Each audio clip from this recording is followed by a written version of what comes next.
질의 들어갑니다. 그 17일 날 SPC 계열사 제빵 공장에서 23살 여성 노동자가 작업 중에 사망한 사건 알고 계시죠? 네, 알고 있습니다. 이 노동자는 특성화고 조리학교를 졸업한 특성화고 학교 졸업생입니다. 예. 예. 그리고 작년 이맘때 여수에서 홍정원 군이 잠수 현장 실습 과정에서 사망하는 사건이 일어났습니다. 그죠? 예. 교육부에다 그때 이제 교과에서 굉장히 많은 의원님들이 현장 실습 안전 대책을 요구하셨고 예. 또 교육부는 부분적으로 이런 요구를 수용해서 나름 대책을 이제 강구하고 있다고 알고 있습니다. 예. 그런데 1년이 지난 지금 제가 다시 확인을 해보니까 아주 중요한 부분들이 여전히 부족하다 그런 생각이 드는데요.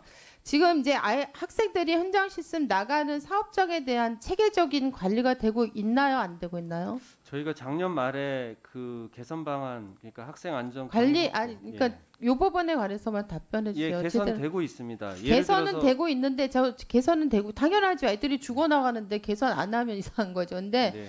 아이들이 현장 실습 나가는 사업장에 대한 체계적인 관리가 안 돼 있어요. 저희가 자료 제출 요구를 했더니 저희한테 온 답변은 뭐냐면 사업장에 그 목록만 나오는 거예요. 기업체 목록만 우리한테 와 있는 거예요. 그러니까 실제로 이게 교육부가 관리하고 있는 자료를 달라고 했거든요.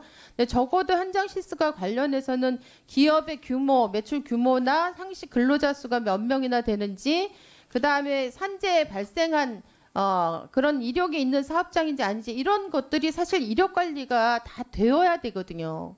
근데 이제 그런 부분이 관리가 안 되고 있기 때문에 학교에서 아이들 현장 실습처를 정할 때 학교가 그걸 일일이 다 체크를 해야 되고 이런 과정에서 수공업자를 하다 보니까 누락이 되고, 그래서 홍정훈 군 같이 1인 사업장에 그냥 아무 대책 없이 나가서 사망사고 당하고 이런 게 이제 사실은 반복될 수밖에 없는 구조입니다. 그래서 현장 실습처 관리를 좀 체계적으로 해야 된다. 그런 시스템을 만드시라는 거 하나 하고요. 예. 두 번째는 이것도 작년 사고 이후에 사실은 이제 현장 실습 전담 노무사 배치를 하고 있더라고요. 교육부가. 예. 그걸 저희들이 주문했는데, 근데 문제는 뭐냐면 노무사가 한 사람당 관리해야 되는 실습처가 너무 많은 거예요. 그래서 이게 실질적으로 실효적인 어떤 관리가 안 되는 거죠. 예를 들면 대전 같은 경우는 노무사 1인 실습처 56곳을 관리해야 돼요. 그럼 이 관리가 되겠습니까?